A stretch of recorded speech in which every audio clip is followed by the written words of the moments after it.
All right, party people, so we are somewhere in the desert between BFE and you sure do got a pretty mouth, little lady. So today's a very special day. We are tuning the Civic Type R. Now, unfortunately, because of the virus stuff that's going around, I don't have access to the dyno right now because the shop is closed and yada yada. We're going to be doing what's called a street tune. However, I'm not going to be tuning it. My friends at Redstar Motoring are going to be tuning it. Now, if you don't know who Redstar Motoring is, they are the first company to get the Civic Type R to do an 11-second quarter mile.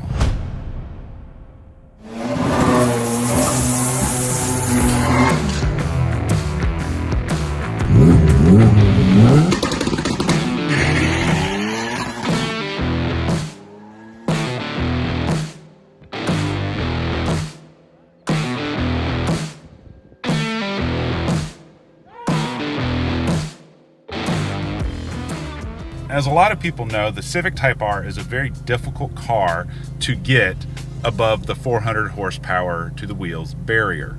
The only ways that people have really been able to do it so far is with a flex fuel tune or using the water methanol kits.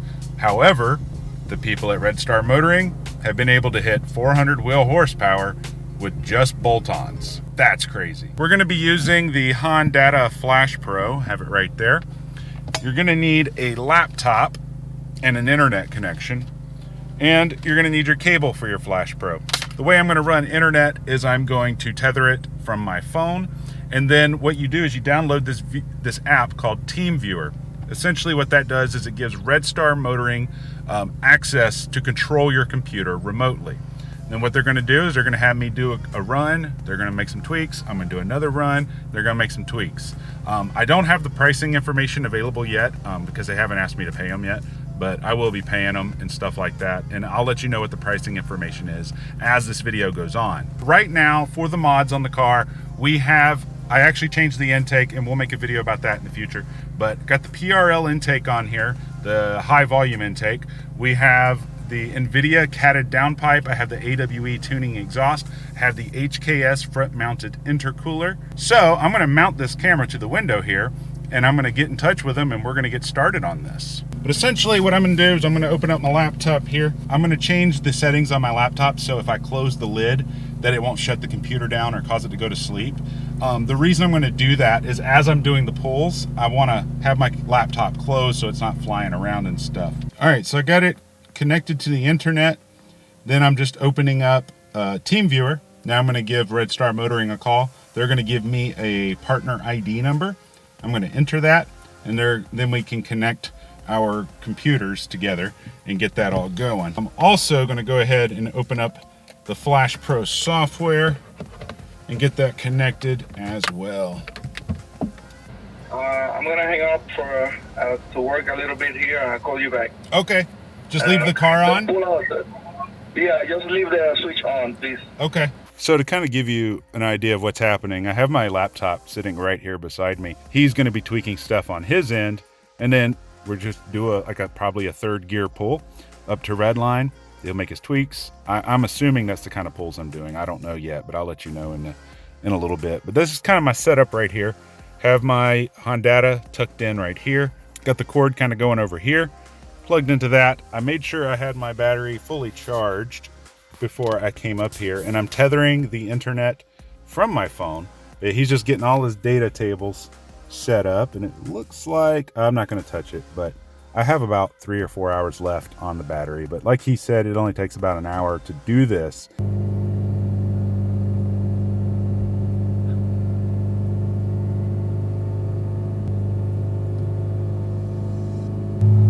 Okay, it's working now. Put it in R mode, please. Okay. And you know how to disconnect the full traction control. To disengage it completely, push it and wait like 10 seconds. Yeah, I got it. Fully disabled. Let's keep moving and let's cool down a little bit the temperature in the air. The runs that you're gonna make is for example, from 3,000, like 3,500 to 700. Okay. So from 3,000 to 7,000? Yeah, just like just to see where we at with the boost and the timing. Okay. Go to second gear and let's do it from 3500 to 785 and let me know when you're ready just to like start like recording. I'm ready. All right.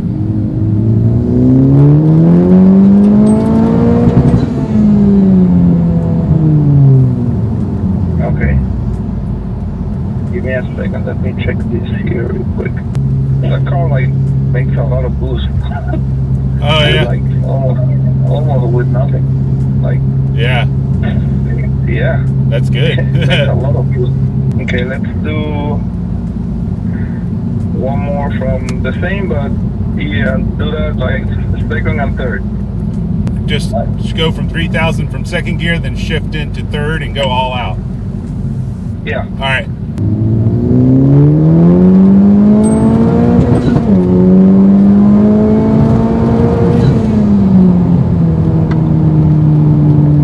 How you feel it? It feels good. Feels a lot smoother. Yeah. Like before, it felt like it would drop off when it got up high. So it's not dropping off now. It's a lot smoother. Yeah. Yeah. Let me see here. Okay, I'm about ready to go. You ready? Okay, let's go.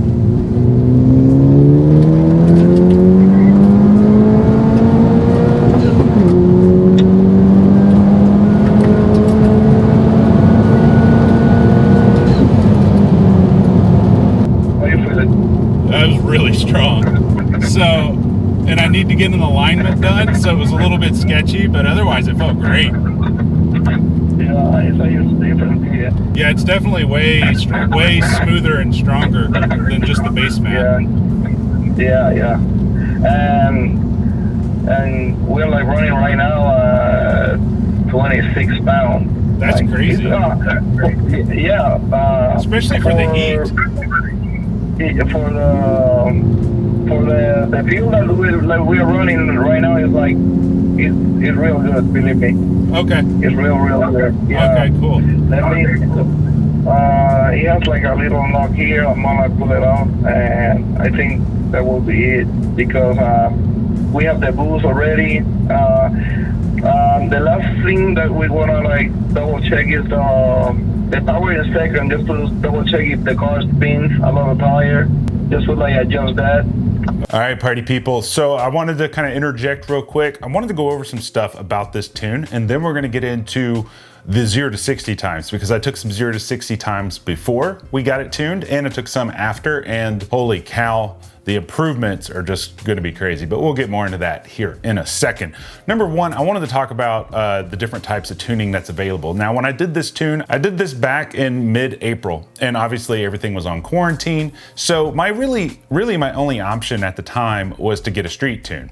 Now, you're probably going to see some different verbiage online. There is e-tuning, there's street tuning, and then there's dyno tuning. Street tuning and e-tuning are very similar, but the difference is with street tuning, the tuning is done in real time, whereas with an e-tune, what you do is you go out and you run a data log and you do some of the same kind of pulls like we did earlier. And then you take that data log, you attach it in an email, you send it to the tuner tweaks it, sends it back to you, and you do that like 9 or 10 times. And it can take up to a month or sometimes longer to get that tune completely finished when you do it as an e-tune. Whereas with a street tune, like you saw, it's all done on the fly. I believe Redstar Motoring and I were on the phone for approximately an hour and a half. I was the last tune of the day, so it went over a little bit longer, just because he had the extra time. And so, that was really grateful for that. And then lastly, we have the dyno tune. Now, I will be doing some dyno tuning in the future. However, because all the shops were closed and I didn't have access to a dyno, we didn't do a dyno tune. But the dyno tune would be done the same way as the street tune, because I'm going to keep using Redstar Motoring. So there's pros and cons to all the different types of tunes. Some people say that street tunes are better because you're actually out on the pavement, you're actually on the street, you're actually pulling your own weight in the car. Whereas with the dyno, you have that simulated weight that's in the wheel, and sometimes those numbers might not be as accurate. To each his own. It's not really a huge deal, but we will be doing some retunes in the future, and we'll talk more about that here in a minute as well. The reason I chose Redstar Motoring, it just really comes down to this. They have the best performance numbers. And when I talk about performance numbers, I mean, they literally have Civic Type Rs right now getting into the 10-second quarter miles. That's just absolutely amazing. What's interesting is tuners were able to get the Civic Si into the 10-second quarter miles before they were able to get the Civic Type R for two main reasons. Number one reason is the ECU. The ECU is way harder to tune. It uses a Bosch ECU, whereas the Si uses standard Honda ECUs, so they're not as tricky. The second limiting factor for the Civic Type R is the fuel system, which a fuel system has now just come out from Hondata. Hopefully I'll be getting one in the near future so we can upgrade that. I believe it's new injectors and a new pump and a couple of other things, and it integrates with the Flash Pro, and it really unleashes the potential of the car, but we'll cover that a little bit more also. But I really went with Redstar Motoring because, you know, most tuners that you see, if they have an Instagram account, they're just posting up dyno videos. And honestly, I don't really care how much power my car makes, but I do care about how that power translates into real world performance numbers. Now, I understand that the Civic Type R wasn't designed for quarter miles. I get it. But that's really the best metric that I can think of to see how effective a tune can be in regards to performance. But there is a couple things that you need to make sure that you do if you are going to get a street tune. Number one, I was tethering the internet from my phone to my laptop so that he could be connected, you know, through my laptop. And he basically just takes over the laptop and does his thing, okay? Number two, make sure your battery is strong, because there's going to be lots of instances where you do a run, he tells you to shut the car off, and so he can flash a tune. And then, you know, sometimes it could take 15 minutes, you know, to get the tune flashed. Then you got to start the car up. And so if you have a weak battery, that could actually brick your ECU if your battery dies during a flash. So make sure you have a strong battery. Thirdly, make sure you're updated the most recent firmware for FlashPro, or whatever tuning software you're going to be using. We will do a video in the near future with K-Tuner versus FlashPro, but I chose to get tuning on FlashPro because it has traction control, K-Tuner doesn't. And then also make sure that your computer is completely charged. If not, try to find a car charger for it so your computer doesn't die during tuning as well. So prior to having this done, I had the full bolt-ons, you know, I had the exhaust, I have the downpipe, I have the intercooler, I have the intake, and the Flash Pro Basemap on it. And prior to getting this tune done, I went and did some 0 to 60 tests on it. Unfortunately, I wasn't able to do 0 to 60 tests before I had bolt-ons because I didn't have the draggy module. And by the way, that draggy module is an awesome investment. I suggest you guys pick one up. I will throw a link in the video description if you want to check one out. People have put them up next to the V-Box. The V-Box is like the #1 go-to for performance meters, but they're like $700 or $800, whereas the draggy modules are like $150, so definitely love them. Here's the 0 to 60 times. Prior to getting a tune, I understand I'm not the best shifter. I am not a professional driver, so you can make fun of my shifting. I don't really care, but just keep that in mind.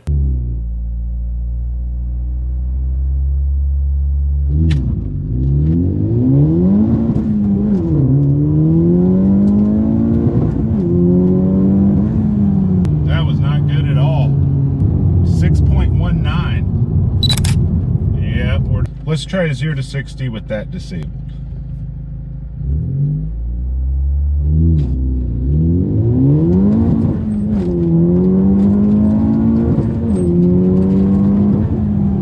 That was a 5.71. So I fully disabled the vehicle stability assist traction control, and that's what I got.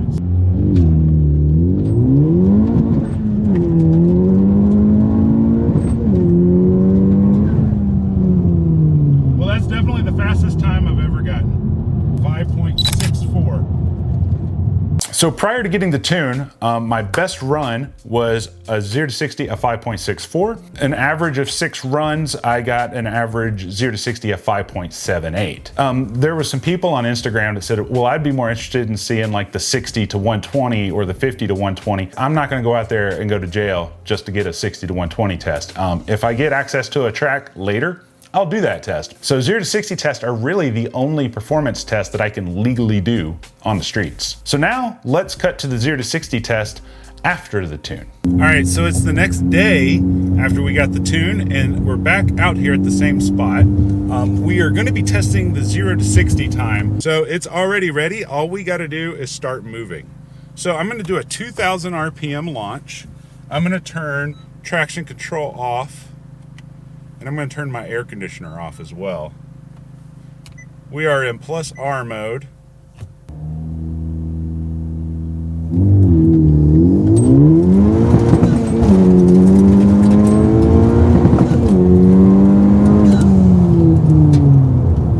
Well, I can already tell you this. We have already beat our best time so far. We got a 5.43 seconds, and I feel like we could probably do a little bit better. But that's really incredible right there for just a street tune. And that was my best time that I could ever get, was 5.6. Typically, it was around 5.8, 5.9, something like that. So really good, to be honest. I'm going to try that a couple of more times and see if we can't get it below 5.43, but I'm really happy with that. Here's also something interesting to know. I'm not running any traction control right now. I'm not even running Hondata traction control. This is all controlled with the boost targets. He got the boost set up in a way where we don't have to worry about traction control at all.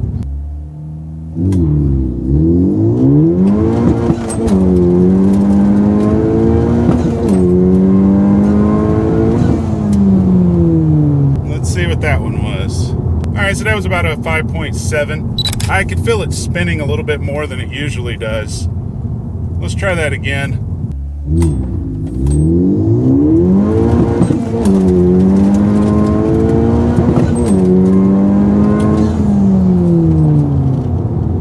All right, what was that? That was a 5.57. So I can tell we got a lot more loose gravel on this road. I'm going to try to go back to the other road that we were on because there was less loose gravel on it. I'm coming up back to the road that I was on one more time.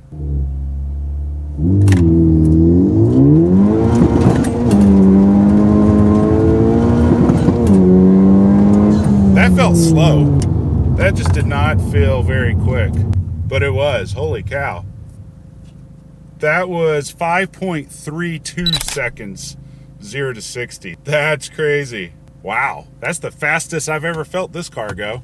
It felt slow though, that's what was weird. Crazy improvements, right? So overall, my best run was a 5.32 seconds, 0 to 60, with an average of 6 runs being 5.56 seconds. Now I understand some of you guys are gonna be thinking, wow, that's what Honda claims that the Civic Type R can do from the factory. Why didn't you get better times? Well, a couple things you should understand about factory 0 to 60 test. Number one, they use professional drivers. Number two, they're always on a prepped track. And number three, they're always at sea level and optimum temperatures, usually about 60 to 70 degrees outside. These tests were performed at 1,100 feet above sea level on a back road that had lots of loose rocks and gravel, and it was about 89 degrees outside. And I'm not a professional driver. So keep that in mind. With all those things worked against me, I got those times. Now, I have seen a handful of videos on YouTube of other Civic Type R owners using the Draggy module doing their 0 to 60s, and they're getting like 6 seconds,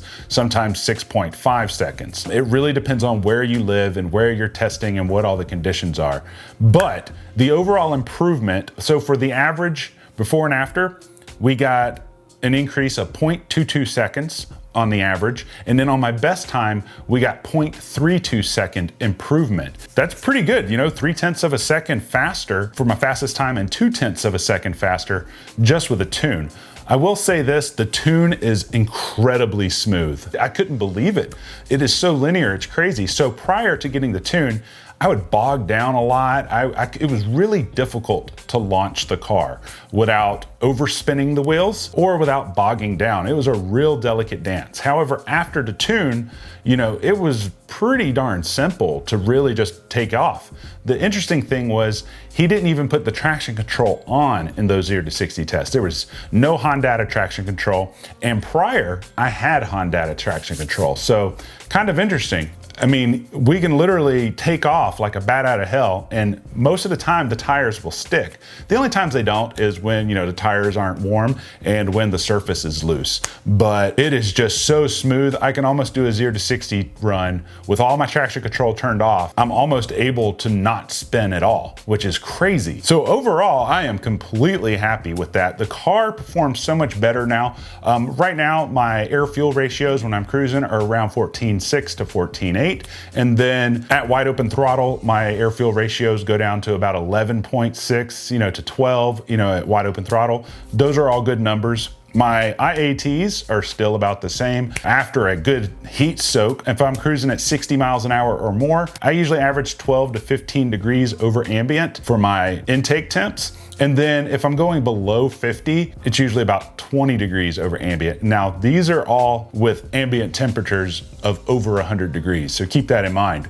Once the temps get down to like 80, those IATs actually aren't as high as they are right now, but it's 109 today. Like, it's crazy. So what does it cost to get a street tune? Well, it's about $500. So you pay him $500, and then I believe if you need retunes, don't quote me, but I believe he said it was like 200 bucks or something like that. So that's really not that bad. Now, if you wanted to do this on a dyno, you're gonna have to go rent dyno time, which could be another $400 or $500 depending on what dynos you have access to. But I like the street tune. The downside to street tunes though is sometimes it's hard to find a straight enough road on a good surface where there's no cops and no traffic. So to each their own. Was it worth it? I think it was 100% worth it. And the way you get in touch with them, I'll put their contact information below. You can send them a message on Facebook, or you can send them a message on Instagram. That's how I got in touch with them. And then you just schedule a time to get the tune done. Now, what do we got coming in the future? So I literally just installed the PRL titanium inlet pipe. I'll have a video coming on that very soon.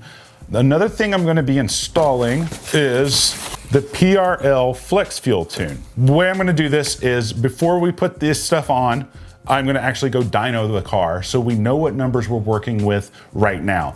According to Redstar Motoring, if he does the tune on like 93 octane, he can get you really close to 400 horsepower. Really close with like an octane booster and 93 octane. Where I live, we only have 91 octane. He's speculating that I'm pushing close to 375 wheel horsepower, plus or minus 10 horsepower, because we don't know. And dynos all read differently. So if you have 91 octane, for the tune that I got, you should be pushing about 370 to 375. And then if you're running 93 and you want to run some octane booster, you can get closer to 400 wheel horsepower. Now, when we add the flex fuel kit and we add the E85, we're going to be mixing it and getting E30. And that should definitely get us above 400 wheel horsepower. We'll do another 0 to 60 test. We'll dyno it. Then I'm gonna get the Hondata fuel system upgrade kit. And then what that will do is it will unleash all of the power of the flex fuel kit, meaning we don't gotta run E30. We could straight up run E85 if we wanted to. So that should open up a boatload more power. The downside is there's only like 3 stations where I live, and the closest one to me is about 30 miles away. So, having flex fuel isn't really the most advantageous for my situation. So after we test that, we're gonna take the flex fuel kit off, then we're gonna test it with the AEM methanol injection kit, because methanol is a lot easier for me to come by than E85 fuel. So I'm really curious to see how those numbers are gonna go. Once I figure out if I want to stay flex fuel or if I want to go methanol, then we're going to upgrade the turbo with the PRL turbo upgrade that's going to be coming out very soon. I don't know how much it's going to cost yet, so I got to calculate all that stuff. But I'm super excited to take this car further. I don't really want to take it to the point where the motor needs to be rebuilt yet. Maybe later on down the line we can have it rebuilt, but I kind of want to take it close to the point of where it needs to be rebuilt and then tone it back a little bit, just so I can have a really awesome, fun, fast daily driver. But my final thoughts: totally worth the money to get the tune from Redstar Motoring. I would trust them because they actually post videos on performance numbers, not just dyno numbers. But let me know down in the comments section if there's anything I didn't answer or address in here. Maybe I can answer them, and if I don't know the answer, maybe somebody else will see them and they can answer your questions. But until next time, guys, I love you. You guys stay sexy.